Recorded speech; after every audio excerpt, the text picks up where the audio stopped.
8:10, Manuel. Bueno, pues nada más registrar, Ciro, porque hay que recordar que entre las muchas cosas que pasaron la semana pasada en las plenarias de los partidos políticos, pues no se pudo dar en la de los senadores, pues dos cosas. Fundamentalmente la presencia del secretario de Gobernación, Adán Augusto López, y no sé si ajustes o reajustes o no, pero hoy va. Así que hoy va a las 10:30 de la mañana. Pues mira, de acuerdo con lo que informó el coordinador parlamentario, simplemente es a continuar el diálogo con Adán Augusto plenaria López. Ya no. Plenaria no. No es plenaria ya en periodo. Pero acuérdate que tomó protesta el lunes el señor Julio Menchaca, gobernador de Hidalgo, y ahí hubo chance de que se encontraran Adán Augusto y Ricardo Monreal. Probablemente allá ajustaron la reunión. Hoy va a reunirse con los 10:30 de la mañana, senadores. Morena, con PT y con Partido Verde. La que queda pendiente pues, es Claudia Sheinbaum, esa sí no la invitaron y no la han reinvitado. Tú sí cambiaste de opinión, Epigmenio. En efecto. Buenos días. Buenos ¿Cómo días. estás, Epigmenio? Buen día, señor. Bien, ¿cómo estás, Ciro? ¿Cambiaste Manuel. de opinión en qué y por qué? Cambié de opinión a propósito del ejército, de la utilización del ejército. Y cambié de opinión porque el análisis, primero, de la estructura del ejército, de su propia historia, y la experiencia de análisis de cómo cambian las instituciones cuando cambia mando, composición de la fuerza, misión, doctrina, orden de batalla. Y además un hecho contundente. ¿Quién se puede hacer cargo de la seguridad de los mexicanos en este país donde la inmensa mayoría de las policías fueron cooptadas por el crimen organizado? ¿Y quién se puede hacer cargo de la seguridad en este país donde se fundó una policía federal que fue cuna de criminales, cuyos principales mandos están siendo procesados junto a García Luna y que tiene muchos otros que perseguir porque se volvió una corporación criminal que perpetró masacres, que se involucró con el narco? Repetir esa experiencia, crear otra policía que se pervierta, que se corrompa, o buscar la solidez de una institución que tiene una tradición de obediencia al poder civil, por un lado, y que tiene una composición de la fuerza y un origen que garantiza al menos que no se vuelve el instrumento al servicio de una oligarquía o no se vuelva ella misma una suerte de poder oligárquico, como sucede en otros países de América Latina. Aquí hubo una revolución y ese ejército es resultado de esa revolución.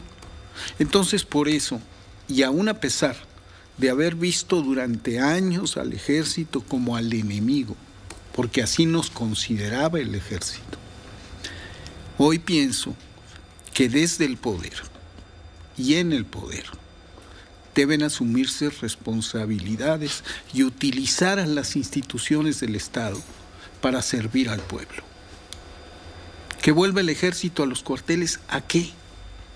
Insisto, ejército que no combate se corrompe, ejército que combate se corrompe peor. Entonces, la alternativa es ejército que trabaje y que lo haga al servicio del pueblo. Y está en la Constitución. Su cuarta misión es eso. Debe preservar la soberanía, debe ser garante, debe apoyar a la ciudadanía, debe construir obras de infraestructura y contribuir al desarrollo, y debe también contribuir, porque no haya amenaza de guerra exterior. Debe contribuir a prestar seguridad a las y los ciudadanos. ¿Qué le dices a las voces, a las organizaciones, algunos de ellos fueron ayer al Senado, que insisten no a la militarización?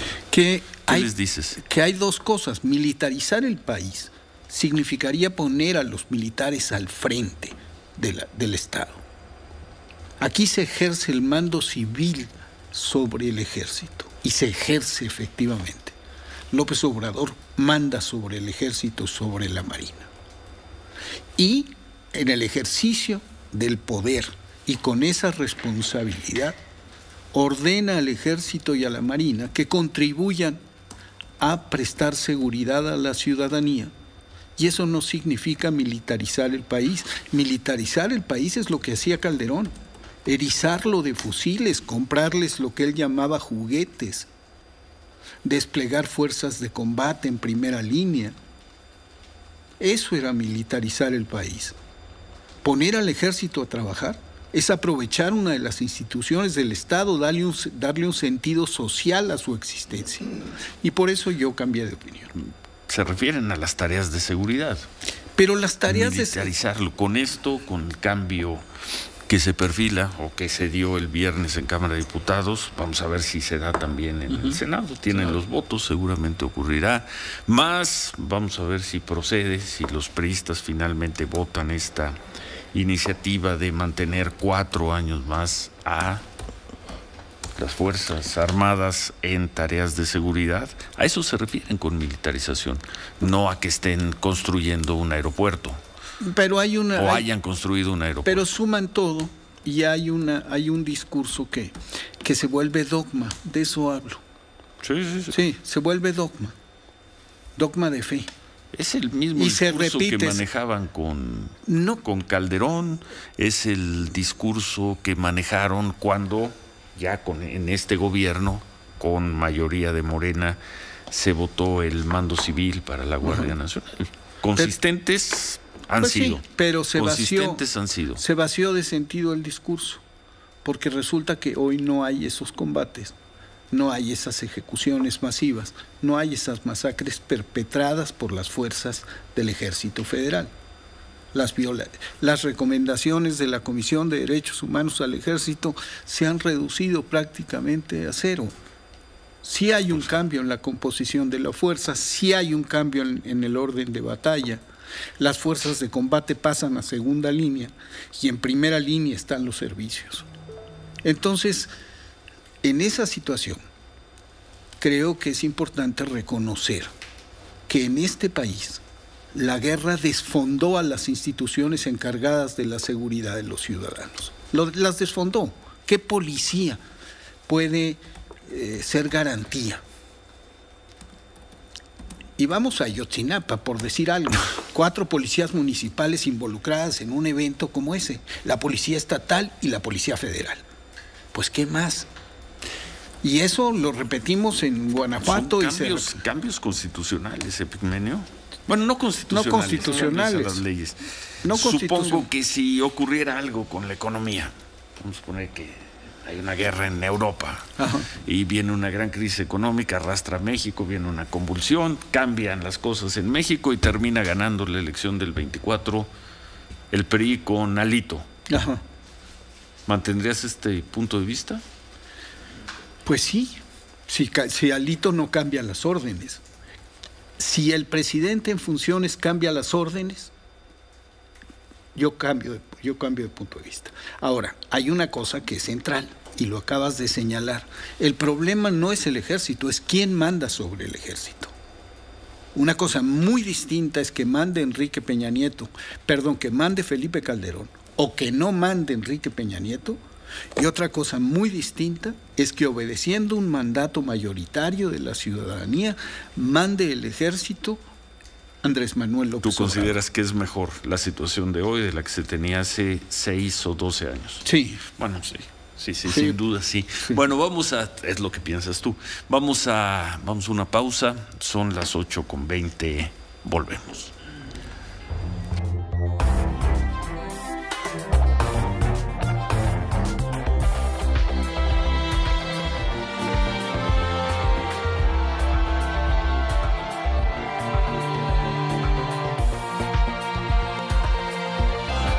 .25, entonces nada más para cerrar este tema, tú sí cambiaste de opinión, no es lo mismo un ejército encabezado por Andrés Manuel López Obrador que por Felipe Calderón.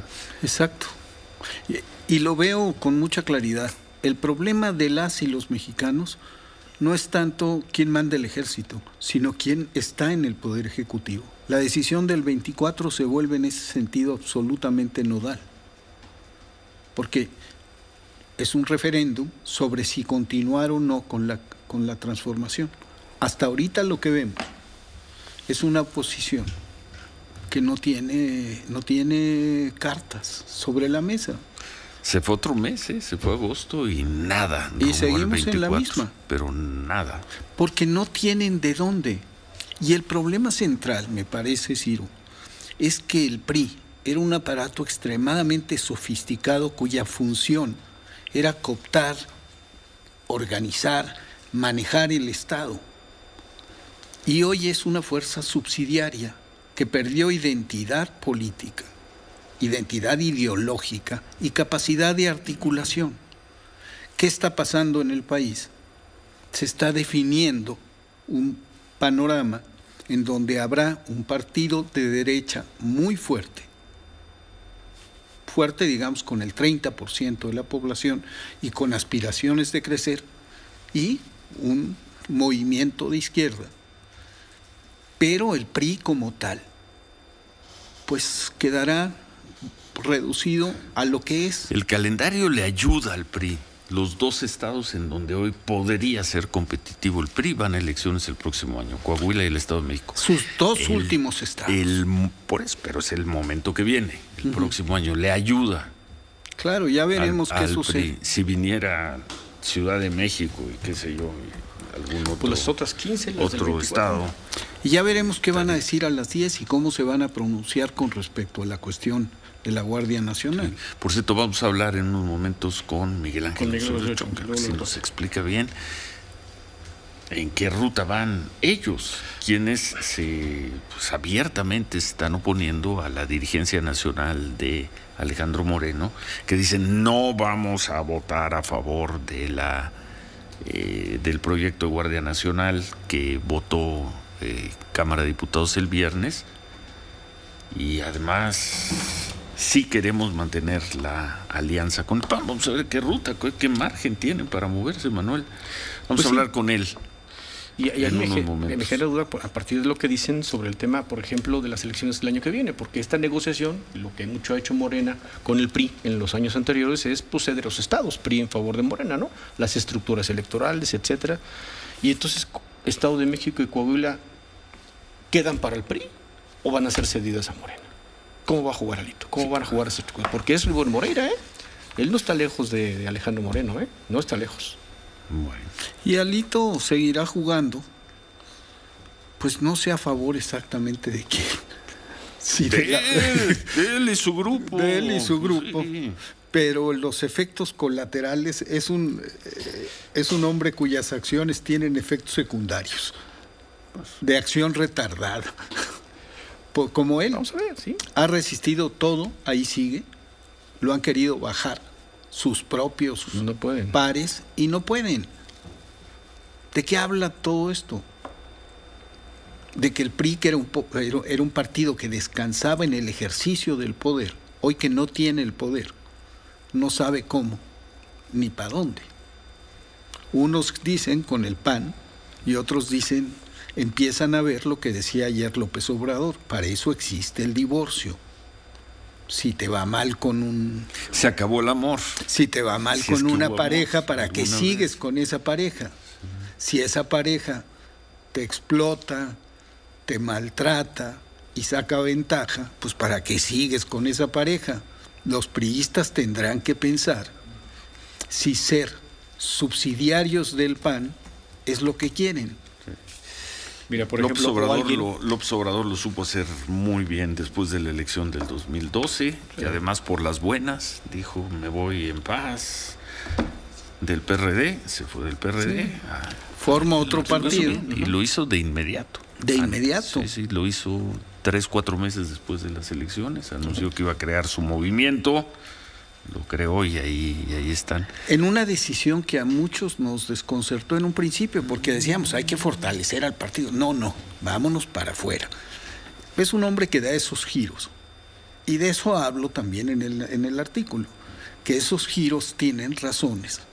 Y también las realidades imponen esos giros. Y la realidad de acercarse al poder empezó a operar en él un cambio. Y un análisis que tiene que ver con que si ganas en una elección el poder y las instituciones permanecen intactas, Lo criminal sería no utilizarlas y transformarlas. Porque nada más fue una elección lo que ganamos, no una revolución. Bueno. Que sí es una revolución en cierta medida porque hay un cambio del Estado. Y lo que pasa con el PRI hay que entenderlo en ese contexto. Lo que pasa con el PRI es la fractura de un sistema. La caída del régimen, que todavía no acaba de morir, se va a consumar con la desaparición del PRI. Se va a consumar con eso. A eso vamos. Tarde o temprano habrá de suceder. Porque tenía una función que ya no está cumpliendo. Vamos a ver qué dice el señor Alejandro Moreno a las 10. Y yo repito, el calendario le ayuda todavía al PRI. Todavía le da 365 días de posibilidades de algo. Porque vienen los 2 estados. Si tú dijeras, tomaras las 32 entidades, ¿en qué estados puede ser competitivo el PRI en este momento? Pues esos 2. Veracruz, no, Puebla, no, Ciudad de México, no. Ya vimos que Oaxaca, no, ya vimos que Hidalgo, no. Sinaloa, pues Coahuila, chance Coahuila, Estado de México, chance Estado de México, pues son las que vienen. Son las que vienen para el próximo año, es el calendario. Ahora, fíjate una cosa, tú acabas de hablar de Hidalgo. O sea, si había algo que era absolutamente seguro, era Hidalgo. Lo tenían en la bolsa, siempre, lo tuvieron siempre. Entonces, ¿qué les queda estrictamente? El Estado de México, ese es el bastión. Esa es la cosa que habrá que discutir. Porque Coahuila... Vamos a ver. Pero para eso, ahí sí que para eso todavía hay tiempo. Bueno. ¿Algo más? Nada más. Bueno, gracias. Nada más reiterar esto, ¿no? Se va a ir decepcionada la afición, ¿no? Hoy sí, ni modo. Pues ¿qué hacemos? Ni modo de pelearse artificialmente. Es que en lo esencial... Pues en lo esencial estoy de acuerdo, ¿no? Sí, hoy tenemos No hay, y no ha habido, pienso desde hace muchos años, otra opción que recurrir a las Fuerzas Armadas. De manera distinta. Ahí sí. No es lo mismo que hace muchos años. Pero ¿para qué complicamos las cosas? Pero a lo mejor aquí hay un punto. No podemos decir que se está repitiendo lo de Felipe Calderón. Felipe Calderón declaró la guerra. Nosotros no decimos eso. Erizó al país de fusiles y mandó al ejército a masacrar. Eso no hace López Obrador. Pero bueno, esa discusión ya le hemos dado. Ya, ¿para qué complicamos hoy este miércoles? Sí. Y bueno, porque ya seguramente nos están escribiendo. Sí, nos están escribiendo. Sí, claro. Bueno. Pero esta, Ciro, quedámonos con esta, ¿no? Cuando dice, cuando se acabó el amor, es porque a lo mejor pasó esto. El jueves, allí en Cámara de Diputados.